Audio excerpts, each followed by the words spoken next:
Hola, buenas, ¿qué tal? ¿Cómo estáis todos?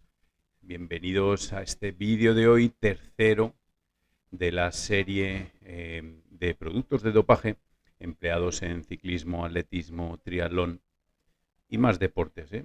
O sea, podríamos decir que sería en muchísimos deportes. Entonces, hoy vamos a hablar de un tema muy importante, que son los corticoides y lo que son los TUEs, ¿no? Ahora hablaremos lo que son los TUEs. ¿Es un dopaje legal o es una necesidad médica? Soy Alan Roca, médico holístico, especialista en medicina deportiva y entrenador de ciclismo, atletismo y triatlón. Y hoy quiero hablarte de un tema complejo, a menudo polémico, muy polémico, pero absolutamente necesario si trabajamos en el deporte desde una perspectiva responsable. Vamos a hablar hoy de los corticoides y su uso en excepción terapéutica, o lo que se conoce internacionalmente como TUE, que es Therapeutic Use Exception. Puede que hayas escuchado este término en los medios cuando se filtran casos de dopaje o cuando se acusa a un equipo de estar dopado legalmente. Pero lo cierto es que tras estas siglas hay un mundo de decisiones médicas, reglamentos antidopaje, diagnósticos reales y también zonas grises que algunos aprovechan. Si te quedas hasta el final del vídeo, te voy a contar un caso real que ilustra exactamente cómo una sustancia prohibida puede estar permitida en el momento de justo y cambiar el resultado de una carrera. Pero antes de todo, antes de comenzar, quiero dejar muy clara esta advertencia. Este contenido tiene fines exclusivamente informativos y educativos. No promuevo ni justifico el uso indebido de sustancias dopantes ni de fármacos sin indicación médica, y la información que vas a escuchar aquí no reemplaza el consejo de un profesional de la salud ni autoriza el uso no supervisado de medicamentos. El objetivo de este vídeo es ayudarte a entender los mecanismos que existen detrás del uso de ciertos fármacos en el deporte y por qué a veces lo que es legal no necesariamente es ético o es justo. Empecemos por lo básico, ¿no? Acordaros que de la definición de dopaje, ¿no? Según la Agencia Mundial Antidopaje, la WADA, el dopaje es la violación de una o más normas antidopaje. Incluye no solo el uso de sustancias dopantes, sino también su posesión, el intento de uso, la negativa de un control o incluso la complicidad con alguien que se dopa. Pero más allá de la letra pequeña del reglamento, en esencia el dopaje es una forma de alterar artificialmente el rendimiento, poniendo en riesgo la salud del atleta y rompiendo la equidad de la competición. Y lo interesante, y lo que exploraremos hoy, que el dopaje moderno no siempre ocurre en la sombra. A veces se disfraza de un tratamiento médico con diagnósticos bien documentados, informes firmados y todo perfectamente aprobado por la WADA. ¿Quieres saber cómo funciona esa puerta legal? Quédate, porque en unos minutos vamos a ver cómo se solicitan las TUE, quién las aprueba y cómo se ha utilizado ese sistema para competir al límite de lo permitido y a veces un poco más allá. He enlazado este tema con los corticoides porque los corticoides son medicamentos muy potentes, potentísimos, usados en medicina legítimamente, pues para tratar asma, tendinitis, enfermedades autoinmunes, pero también son conocidos por reducir la fatiga, mejorar la tolerancia al dolor, permitir rendimientos superiores en deportistas que de otro modo no podrían competir. Y aquí surge la gran pregunta que exploremos juntos. ¿Estamos ante una herramienta terapéutica legítima o ante una forma legal de dopaje? Y con esto quiero decir un tema. Ya sé que en mi YouTube creo que no habrá muchos futboleros, pero habla el tema de las infiltraciones en los futbolistas, ¿no? Que parece que se ha infiltrado, ¿no? Normalmente se infiltran corticoides, ¿no? Bueno, quédate hasta el final porque no solo vamos a analizar esta cuestión desde el reglamento, sino también desde la fisiología, la ética médica y los casos reales más discutidos del ciclismo, el atletismo y otros deportes de resistencia. Este vídeo nace de mi experiencia y mi compromiso. Como médico he recetado corticoides cuando han sido necesarios, pero como deportista he visto cómo también se abusa de ellos. Y como entrenador sé que hay una forma más honesta, saludable y sostenible de alcanzar el alto rendimiento. Por eso te invito a que sigas viendo, porque a lo largo del vídeo no solo te contaré esto, sino que también te contaré cómo se manipulan esos límites, cuáles son los tiempos de detección y, sobre todo, lo más importante, cómo proteger tu salud y tu integridad como atleta y que no te engañen. Te doy la bienvenida a este espacio de reflexión, aprendizaje y conciencia crítica sobre el rendimiento deportivo. Y recuerda, si eres deportista, entrenador, médico o simplemente te apasiona entender cómo funciona la fisiología del alto rendimiento, este contenido es para ti. Bueno, hablemos ahora de lo que son los corticoides, ¿no? Bien, ya sabemos que los corticoides están dentro del centro de debate sobre dopaje terapéutico, pero ¿qué son realmente los corticoides? ¿Son todos iguales? ¿Cómo actúan en el cuerpo? ¿Y por qué pueden ser tan útiles o tan peligrosos para un deportista? Pues vamos a explicarlo de una forma clara, pero con la profundidad que merece este tema. Desde el punto de vista médico, los corticoides, también llamados corticosteroides, son hormonas sintéticas que imitan el efecto del cortisol, una hormona que produce naturalmente la glándula suprarrenal. Estas hormonas son esenciales para la vida porque ayudan a regular el metabolismo, la inflamación, la respuesta inmunitaria, incluso el equilibrio hídrico y la presión arterial. Y se dividen en dos grandes grupos. Los glucocorticoides, que son los que nos interesan hoy porque tienen un fuerte efecto antiinflamatorio e inmunosupresor y son utilizados en medicina deportiva para tratar asma, bronquitis crónica, tendinitis, bursitis, sinovitis, alergias respiratorias, alergias de piel también. También, por ejemplo, los ejemplos más comunes de estos productos pues puede ser la prednisona, la dexametasona, muy famosa, la triamcinolona, la budesonida, ¿vale? La betametasona también, que se emplea mucho para las llagas de la piel, la fluticasona. Y estos nombres suenan técnicos, lo sé, pero si te mueves en el entorno del deporte es más probable que más de uno te resulte familiar. Y si te quedas hasta el final te contaré cuál de ellos es el más usado. Bueno, y después como segundo tipo, segundo bloque, estamos hablando de los mineralcorticoides. Menos relevantes en este contexto, en el contexto deportivo, actúan sobre el equilibrio de agua y electrolitos y, por ejemplo, pues regulan la reabsorción del sodio en el riñón, más conocido es la aldosterona. No se usan para mejorar el rendimiento, pero es importante saber que también pueden formar parte del sistema hormonal que los corticoides sintéticos pueden alterar. Entonces, ¿cómo actúan los corticoides? Pues los corticoides entran a la célula, se unen a receptores específicos en el núcleo y moderan la expresión de genes relacionados con la inflamación. Esto significa que pueden suprimir la promoción de citoquinas proinflamatorias, inhibir la activación de células del sistema inmune y reducir la vasodilatación y permeabilidad capilar. Y también, lógicamente, pues puede disminuir el dolor, el edema y la rigidez en tejidos inflamados. En otras palabras, bloquean la inflamación de raíz, se va la inflamación, suprimen la respuesta inmune y hacen que el cuerpo se sienta recuperado, aunque en realidad no lo esté. Y aquí es donde comienza el riesgo. Si el deportista no siente dolor, puede forzar estructuras aún lesionadas o someter el cuerpo a esfuerzos para los que no está fisiológicamente listo. Y esto lo he visto yo precisamente en una persona que me dijo: no, es que yo quiero salir en bicicleta, que yo mañana tengo una excursión, no quiero dejar de salir, pero me duele el tendón de Aquiles, ¿no?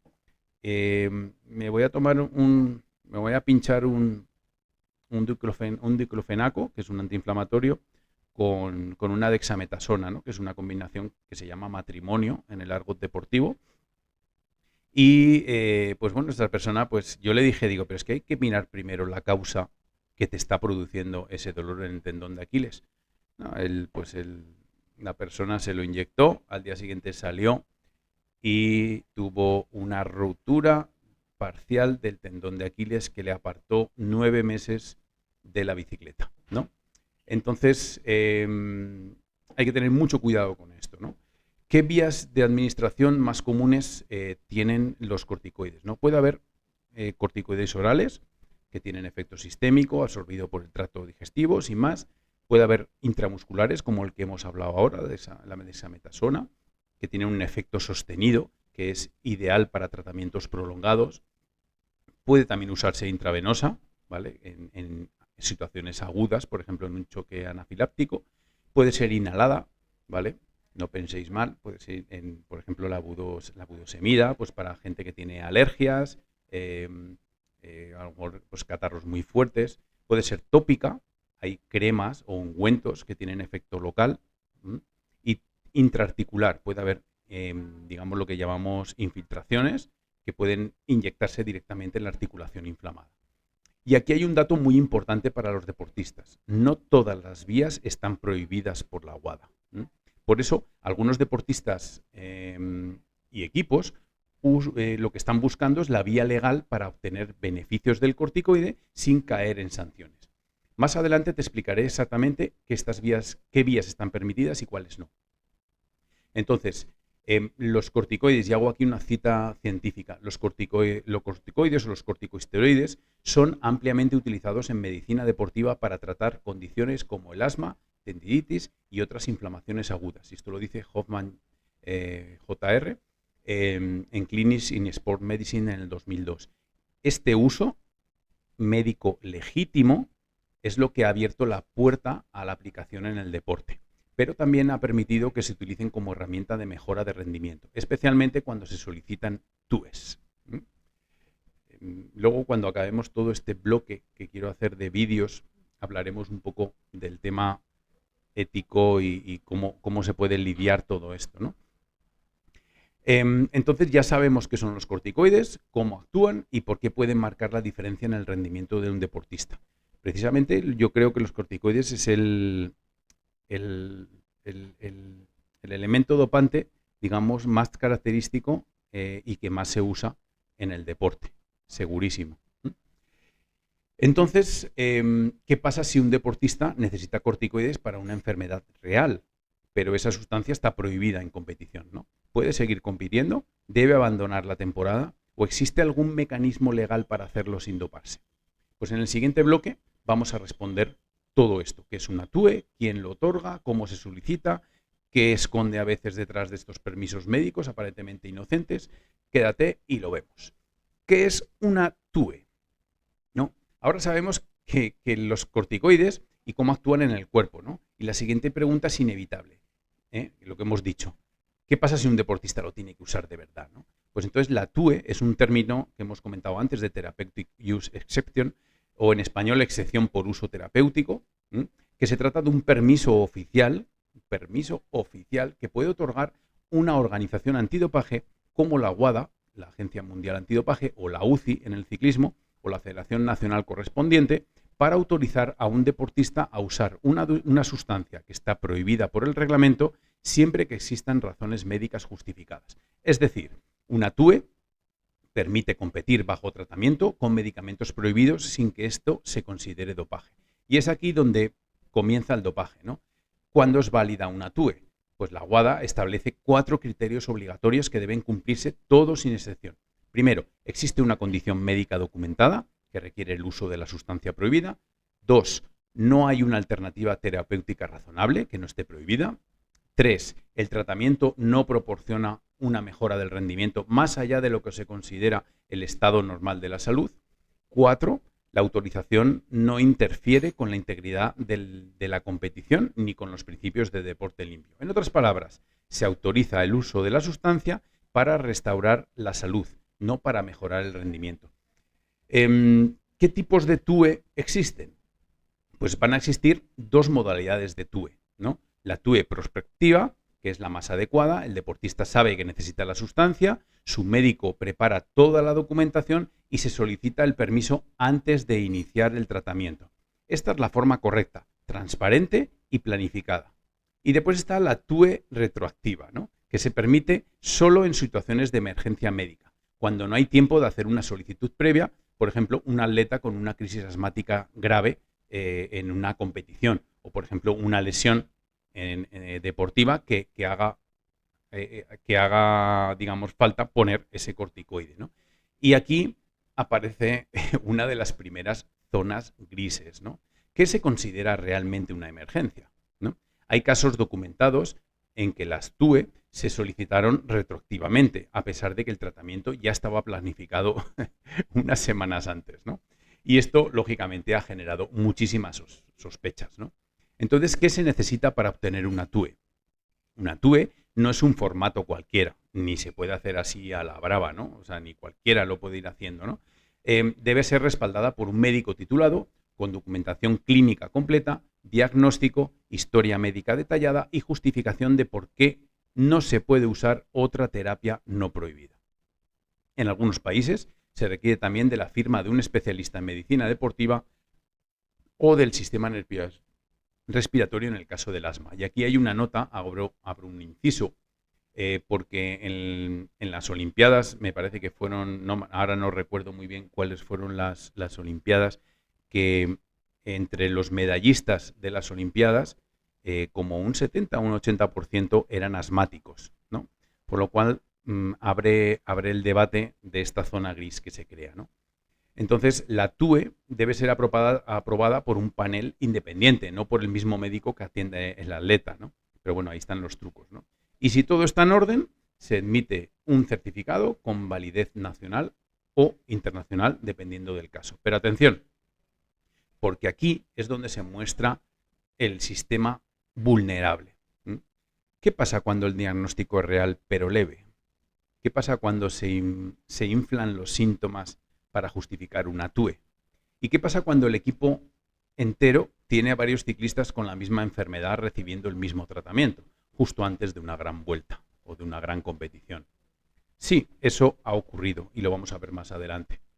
Entonces, una TUE puede ser un salvavidas médico, pero también puede ser una puerta para cruzar la frontera entre lo terapéutico y lo estratégico.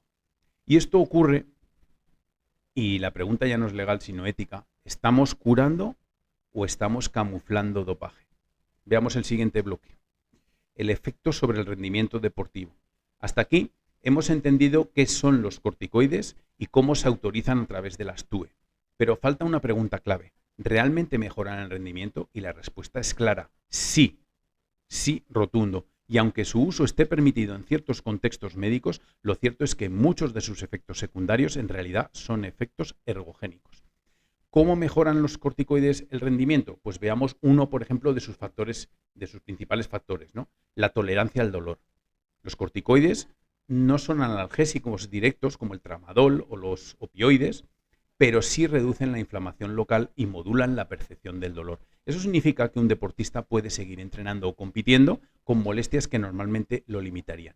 Y esto, en el deporte de élite, es una diferencia abismal, ¿no? Porque, fijaros en el ejemplo que os he dicho antes de la persona que estaba a punto de rasgarse el tendón de Aquiles, ¿no? La potencia que tiene este medicamento. Después también produce un retraso de la fatiga percibida. Por su acción sobre el sistema nervioso central, los glucocorticoides, especialmente en las dosis moderadas o altas, pueden generar una sensación de mayor energía, menor percepción de agotamiento y menor disconfort físico. Esto es especialmente útil en deportes de resistencia: ciclismo, atletismo de fondo, esquí nórdico, triatlón, etc. etc.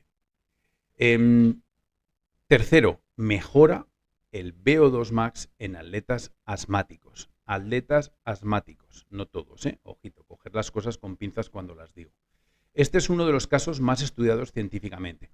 En atletas con asma diagnosticada, el uso de corticoides inhalados puede mejorar la función pulmonar, puede aumentar el flujo respiratorio, puede reducir la inflamación de las vías respiratorias y, por tanto, elevar el consumo máximo de oxígeno, el VO2 max.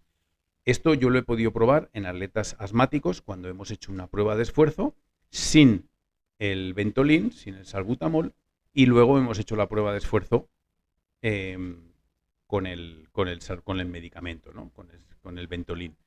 Realmente esta persona asmática realmente necesita, o sea, yo me acuerdo de ver al paciente haciendo la prueba de esfuerzo y tenía unos ruidos ventilatorios exagerados, ¿no? Y entonces le pregunté, no, es que a mí no me gusta tomar porque eso da positivo. Digo, pero es que tú te lo tienes que tomar. O sea, tú necesitas realmente este medicamento, ¿no? Entonces, vamos a ver, por lo menos necesitamos ese medicamento porque tú tienes un asma y tú necesitas ese medicamento para estar a la altura de los demás. Claro, no es el caso del atleta sano, ¿no? Un metaanálisis, digamos, un metaanálisis en Sport Medicine mostró que los atletas asmáticos tratados con budesonida o fluticasona pueden mejorar su rendimiento aeróbico a un nivel de un no asmático entrenado. Quiere decir que el asma no va a ser un limitante a la hora de un deportista. Pero sí, si tú compites, si tú eres un ciclista juvenil, élite, y tú compites y necesitas ese medicamento, tienes que hacer todos los pasos anteriores que hemos dicho. Tienes que solicitar esa TUE para que te dejen participar, ¿no? Pero aquí ya estamos en la zona gris, ¿no? Pero aquí sugiere esta pregunta, ¿no? ¿Y si el diagnóstico es leve o discutible? ¿Estamos tratando una enfermedad o utilizando esa TUE como una vía para ganar una ventaja? ¿No? Como cuarto efecto, tenemos una reducción del catabolismo muscular. Los corticoides tienen fama de ser catabólicos a largo plazo, y eso es cierto. Y eso es un efecto muy negativo que lo veremos en muchos deportistas.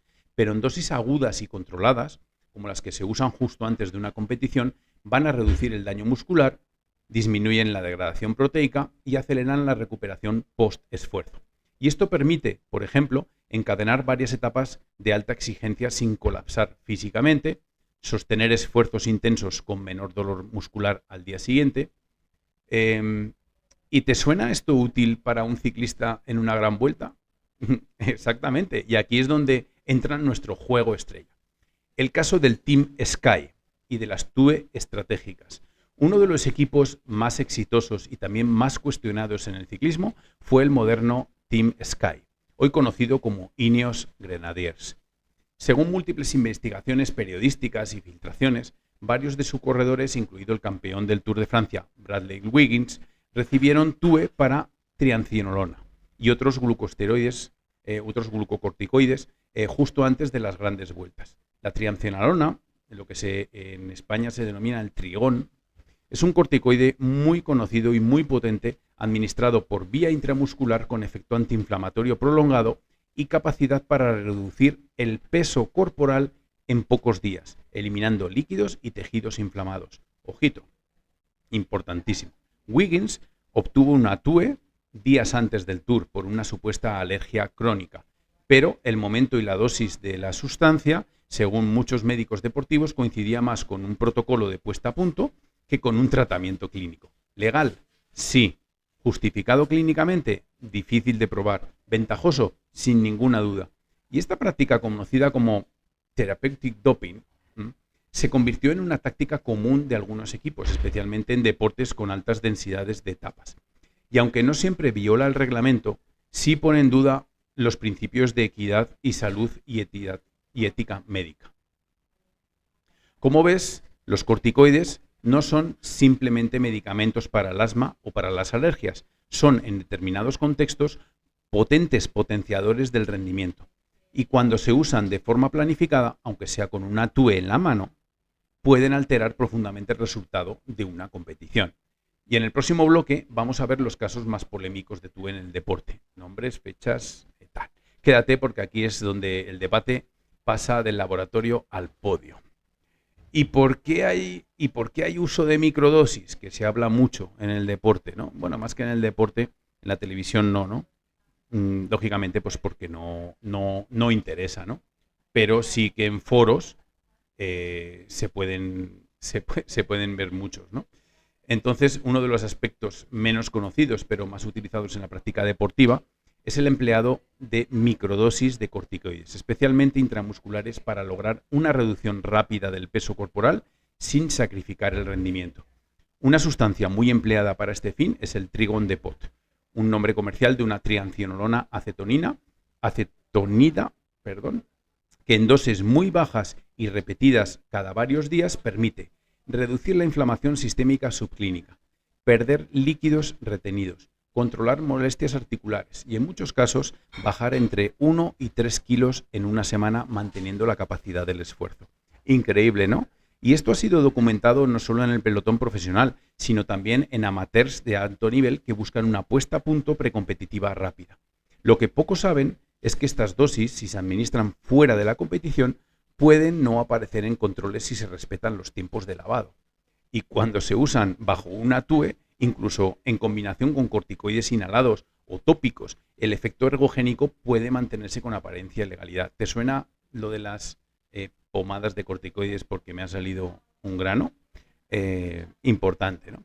Y los corticoides orales, los corticoides por vía oral, como la prednisona o el deflazacort, también se han utilizado con fines ergogénicos discretos, no necesariamente en dosis altas, sino como parte de un ajuste final para modular el sistema inmune durante acumulación de carga, reducir la sensación de fatiga en entrenamiento de alto volumen y mejorar la recuperación después de fondos o etapas largas.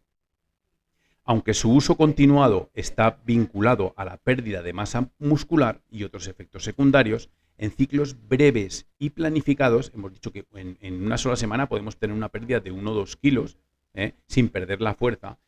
Si lo hacemos breve y bien planificado, puede tener un impacto importante en la fase de tapering o en competiciones de varios días. Legal, solo si existe una TUE aprobada y se respeta el calendario de competición. Detectable, pues a veces no, si la dosis es baja y el análisis no se realiza durante la ventana crítica que luego hablaremos. En resumen, los corticoides, cuando se administran con estrategia médica y deportiva, pueden convertirse en un arma doble para tratar síntomas reales, para ganar ventaja fisiológica y competitiva, y el problema es que la línea entre lo terapéutico y lo dopante se vuelve extremadamente delgada. Y si te quedas hasta el final, vamos a reflexionar cómo tomar decisiones responsables y sostenidas desde tu rol como atleta, entrenador o profesional de la salud. Vamos a ver casos de polémicos de TUE en el deporte, ¿no? Hasta ahora hemos tenido qué son los corticoides, cómo actúan, cómo se autorizan mediante una TUE y cómo pueden modificar el rendimiento. Pero hay algo que no se puede ignorar. En los últimos años se ha documentado el uso sistemático de TUEs como estrategia deportiva, no solo como tratamiento médico. Y eso nos lleva a algunos casos más polémicos del deporte moderno, ¿no? Prepárate porque lo que vas a escuchar a continuación ha cambiado la percepción que el mundo tiene sobre la frontera entre lo legal y lo éticamente aceptable. Caso número 1, lo hemos nombrado antes, Bradley Wiggins y la trianclonolona antes del Tour. En el 2012, el británico Bradley Wiggins ganó el Tour de Francia y se convirtió en un icono del ciclismo limpio. Fue el primer británico en vestir un maillot amarillo en París y años después, gracias a filtraciones del colectivo Frenchy Bears, que supo que Wiggins había recibido TUEs aprobadas para la trianclonolona acetonida. Un corticoide sistémico potente, el que hemos hablado antes, justo antes de sus 3 grandes participaciones en el Tour y en el Giro. La trianclonolona se inyecta intramuscularmente y tiene un efecto de semanas. Reduce la inflamación, baja el peso corporal por pérdida de agua y tejido conectivo y mejora la tolerancia al esfuerzo. Oficialmente se trata de una alergia respiratoria severa, pero los documentos revelados mostraron que la solicitud era extremadamente próxima a la fecha de competición, el diagnóstico era vago y el tratamiento coincidía con el llamado ajuste fino precompetitivo. Sospechoso, ¿no? Legal, sí. Planificado para mejorar el rendimiento, muy probablemente. Y con esto tampoco acusamos, pero la verdad es así, ¿no? El propio Wiggins lo ha admitido, ¿no? Lo admitió, usamos lo que era legal en ese momento. No rompimos ninguna regla. Importante también esta reflexión. Y esa es precisamente la cuestión. A veces cumplir la norma no significa respetar su espíritu. Caso 2. Tenemos therapeutic doping en deportes de resistencia. El ciclismo no es el único deporte implicado.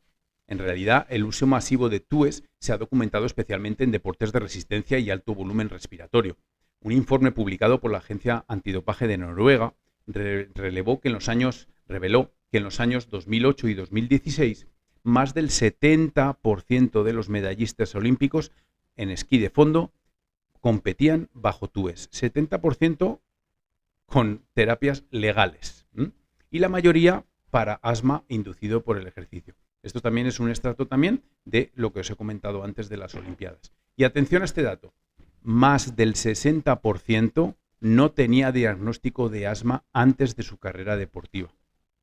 En natación se han reportado el uso de corticoides inhalados, beta-2 agonistas y otros medicamentos con TUEs, incluso en nadadores sin historial clínico documentado antes de los Juegos.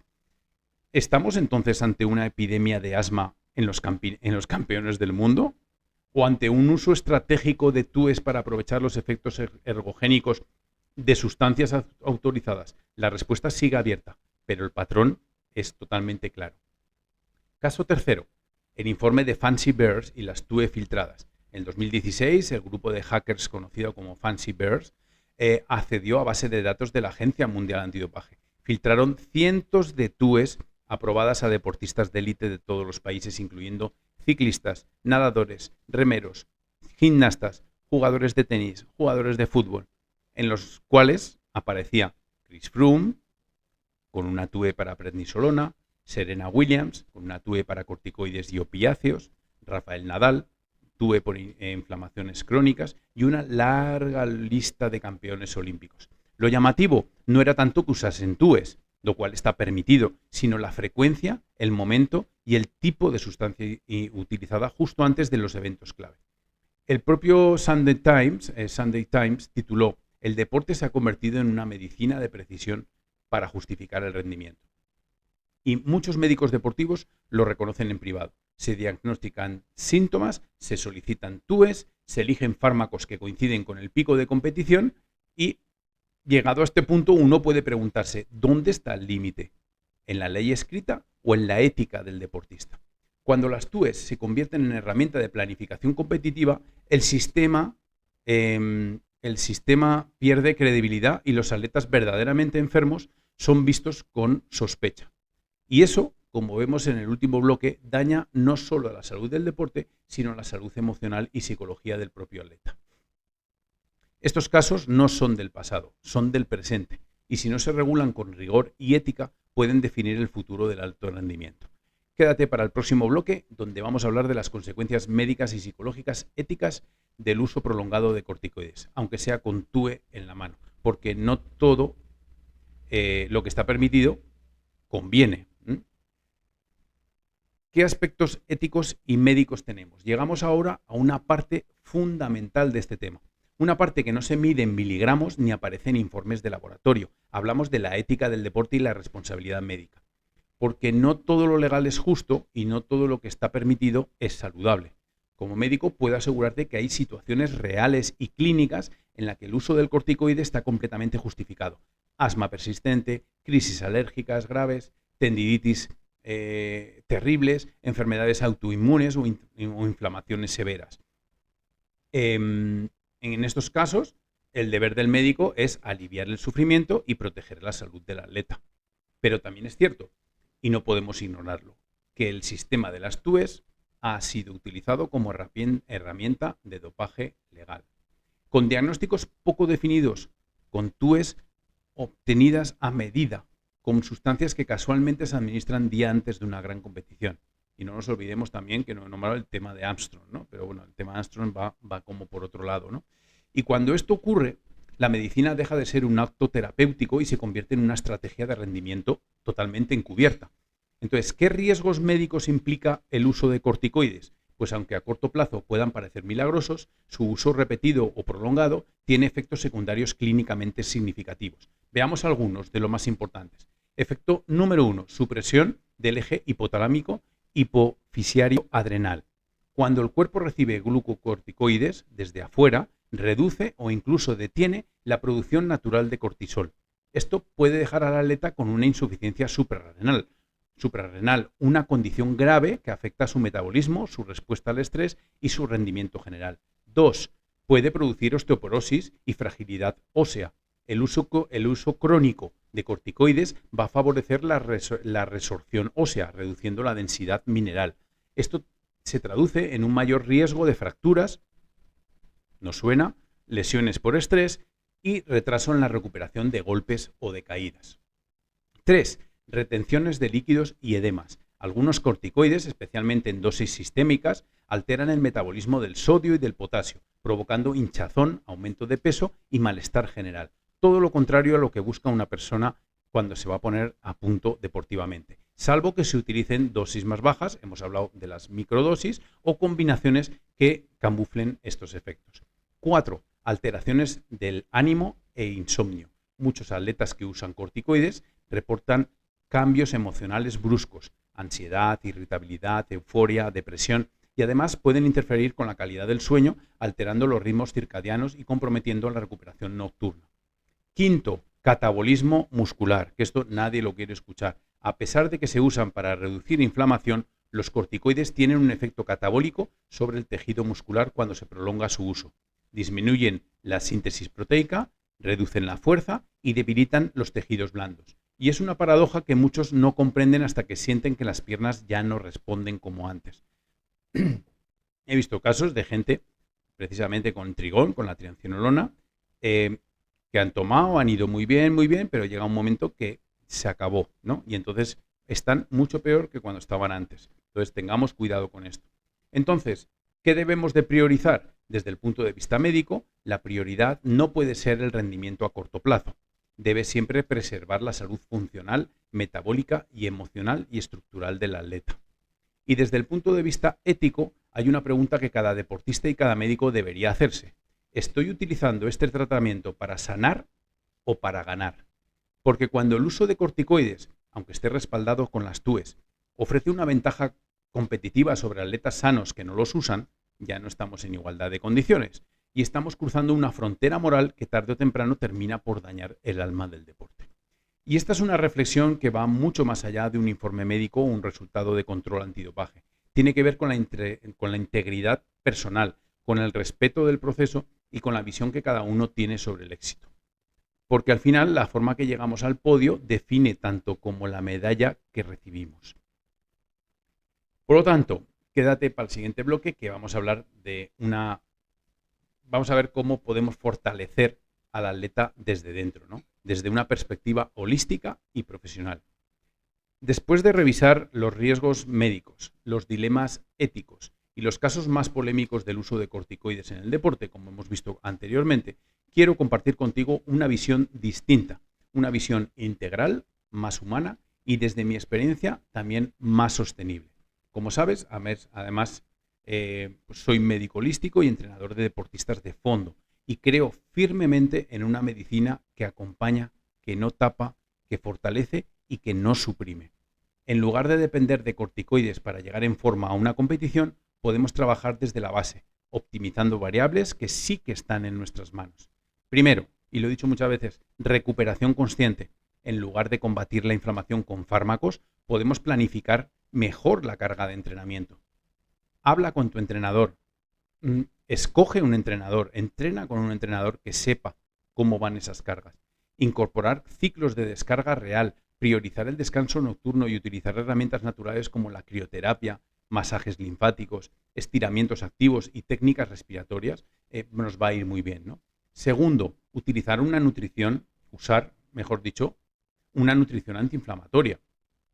Reducir el estrés oxidativo con una alimentación rica en ácidos grasos, en omega 3, en polifenoles como el resveratrol o la curcumina, el cúrcuma, el vino, pero sin alcohol, lógicamente, vegetales de hoja verde, cúrcuma, jengibre, frutos rojos. Son estrategias que modulan la inflamación sin necesidad de medicamentos. 3. Fitoterapia y micronutrición. La naturaleza ofrece muchísimos compuestos con efectos moduladores que no comprometen el eje endocrino ni la inmunidad, como la Boswellia serrata, el arpagofito, muy bueno. Yo lo he usado mucho el arpagofito en mi edad, digamos, cuando competía para los nacionales, en mi época, digamos, de profesional. Usaba mucho el arpagofito, que recuerdo de mi masajista, que me hizo aprender mucho sobre el tema de medicina natural, ¿no?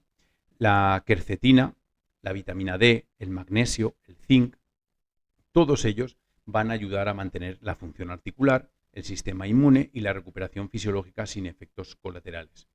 4. El entrenamiento mental y la resiliencia. Una parte esencial y muchas veces olvidada es el trabajo mental. Desde aquí hago un llamado porque estoy preparando un seminario. Entonces, si te interesa estar en el seminario, escríbemelo aquí en comentarios y os voy a enviar más información en cuanto tengamos la información sobre el seminario de trabajo mental especial para deportistas. Lo que hablábamos, ¿no? Una parte esencial es el trabajo mental. En vez de buscar la sustancia mágica, pues podemos construir la fortaleza psicológica que nos permite resistir el dolor, gestionar la presión y adaptarnos a la fatiga.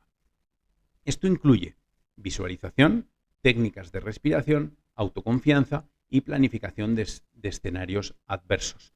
Porque cuando la mente está entrenada, el cuerpo rinde más, sin necesidad de farmacología.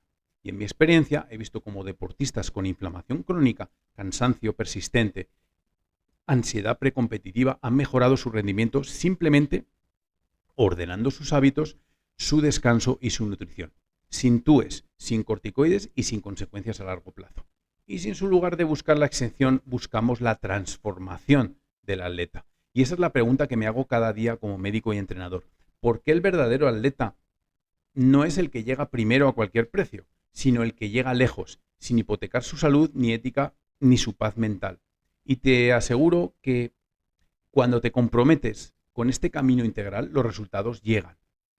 ¿Llegan más lento? Sí, pero llegan más limpios, más sólidos y más tuyos. Quédate para el cierre del vídeo porque voy a responder algunas preguntas frecuentes y te dejaré la última reflexión. Pero antes vamos a hablar de lo que importa, la detección en los controles y la posología médica. Antes de cerrar el vídeo, quiero darte esta información práctica y muy útil si eres deportista, entrenador o profesional de la salud. Porque además de saber qué son los corticoides, cómo actúan, es fundamental entender dos cosas clave. Primera, ¿cuánto tiempo permanece en el cuerpo? Y dos, ¿cuáles son las dosis médicas realmente indicadas? Con esto podías tomar mejores decisiones y evitar errores. Y sobre todo, no poner en riesgo tu salud ni tu carrera deportiva con un positivo. ¿Cuánto tiempo permanecen los corticoides en el organismo? La detección de un corticoide en un control antidopaje depende de varios factores. Primero, la sustancia que utilices, la vía de administración, la dosis aplicada y el tiempo transcurrido desde que la usaste. Aquí te dejo más o menos pues un poco los corticoides que hemos dicho, ¿no? La prednisolona oral, pues la vida media para hacer uso son 2-3 horas para que te haga efecto y el tiempo de detección es de 1 a 3 días. Siempre digo, estas listas o esta información que te doy, agárrala con pinzas porque muchas veces, ya hemos dicho que pues muchas veces puede ser mayor el tiempo de detección, ¿no? El Deflazacort, ¿no? Oral, la vida media puede ser 1 a 2 horas, ¿de acuerdo? Pero el positivo te va a dar 1-2 días. La dexametasona, en oral, intramuscular o intravenosa, 36-72 horas es la vida media y el positivo da hasta 7-10 días. La triancinolona, intramuscular o subcutánea, la vida media tiene entre 18-36 horas y de positivo 5-9 días y a veces puede que más. No te fíes con 9 días. La budesonida, que es inhalada, ¿no? Hemos dicho. Generalmente no se detecta. Eso no quiere decir que nos tengamos que poner de budesonida. La fluticasona es inhalada también y solo es detectable cuando son dosis altas. Y según la normativa de la WADA, están prohibidas durante la competición los corticoides administrados por vía sistémica, oral, intramuscular, intravenosa y rectal. En cambio, las formas locales, inhaladas tópicas, intraarticulares, están permitidas siempre que no se usen en dosis superiores a las terapéuticas. Y recuerda, si el control se realiza cerca de la competición y no se ha respetado el tiempo de lavado, puede salir positivo aunque hayas usado un medicamento de forma médica. Así que siempre lo que digo, documentación de todo, examen de todo. Si vas a competir y has tenido un asma o has tenido un ataque de asma o has tenido alguna relación alérgica y has tenido que pasar por el hospital, documentación de todo y comunicación antes de la competición a la WADA o al sistema que exista en tu país. Por eso, es crucial tener la guía de un médico deportivo experimentado y conocer los tiempos de eliminación.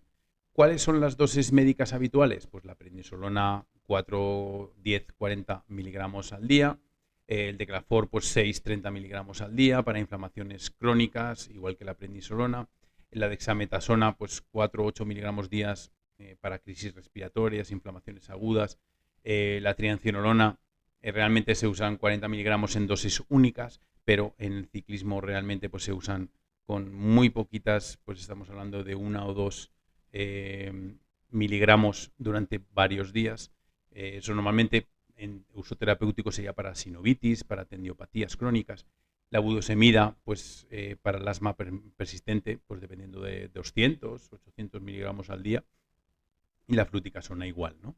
De 100 a 500 miligramos día para una rinitis, una bronquitis crónica. Lo que suele ocurrir en algunos casos de therapeutic doping es que se usan dosis dentro de este rango, pero en momentos estratégicos, junto antes de competir o durante fases críticas del entrenamiento. Y un detalle importante, la combinación de microdosis regulares, como se hace con la triancinolona que he nombrado antes, permite mantener un efecto ergogénico sin que aparezca un pico detectable en controles, especialmente si se realiza fuera de competición y sin controles sorpresa, ¿no? Y eso, aunque cumpla la letra del reglamento, puede distorsionar completamente el principio de igualdad competitiva. Entonces, ¿qué hacemos con esta información? Pues si eres atleta, úsala para proteger tu carrera y no caer en errores involuntarios como han pasado muchas veces. Si eres entrenador, asegúrate de que tu planificación fisiológica no depende de ayudas farmacológicas. Si eres médico, recuerda que prescribir una sustancia no solo requiere un diagnóstico, sino también criterio, conciencia y ética. Y llegamos al final de este episodio. Gracias por haber llegado hasta aquí, por haber dedicado tu tiempo a entender un tema que, aunque técnico, toca el corazón del deporte limpio y consciente, y espero que lo que viste hoy te ayude a tomar mejores decisiones, a prevenir errores y, sobre todo, a construir un camino deportivo con salud, inteligencia y ética. Y antes de cerrar, quiero responder de forma breve a varias preguntas que me han hecho ya por anterioridad y muy comunes, ¿no? ¿Puedo competir si estoy usando corticoides? Puedes si se trata de una vía permitida, inhalada, tópica, intramuscular, o si tienes una TUE válida, ¿eh? No puedes competir si estás bajo tratamiento sistémico, oral, intramuscular o intravenoso, sin una TUE aprobada previamente. O sea, no vale decir, yo me tomo esto y si salgo positivo, pues ya veremos, ¿no? No, eso no vale, ¿eh? Importante. ¿Cuánto tiempo permanece un corticoide en el cuerpo? Pues depende del tipo, hemos dicho, y de la vía. En algunos casos, el efecto dura entre 3 y 10 días y puede ser detectado en controles si no se respeta el periodo de lavado, lógicamente. ¿Y si tengo una enfermedad real? Pues el diagnóstico médico no es suficiente por sí solo. Necesitas una TUE tramitada y aprobada antes de competir. Tramitada y aprobada antes de competir. Y si estás usando una sustancia prohibida, pues lógicamente, ¿no? ¿Las TUE son dopaje legal? Pues es una pregunta que pues a veces sí. Pero cuando se usan con intención terapéutica son una herramienta médica. Pero cuando se planifican para obtener una ventaja fisiológica, dejan de ser ética, aunque sigan siendo legales. Y es ahí donde el deportista tiene que decidir qué quiere representar, más allá del resultado. Todo esto se reduce a esa pregunta, ¿no? ¿Estás compitiendo para ganar o para crecer? Porque si estás compitiendo para crecer, para superarte de forma auténtica y sostenible, entonces la salud, la conciencia y la honestidad siempre serán tus mejores aliados. Si este contenido te fue útil, dale like, suscríbete al canal y activa la campana para no perderte los próximos vídeos que vamos a hacer. Tu apoyo me permite seguir generando contenido educativo y profesional y sobre todo hablar del rendimiento, la salud y entrenamiento consciente. Compártelo con quien lo necesite, un compañero, un entrenador o alguien que está empezando su camino en el deporte. Nos vemos pronto.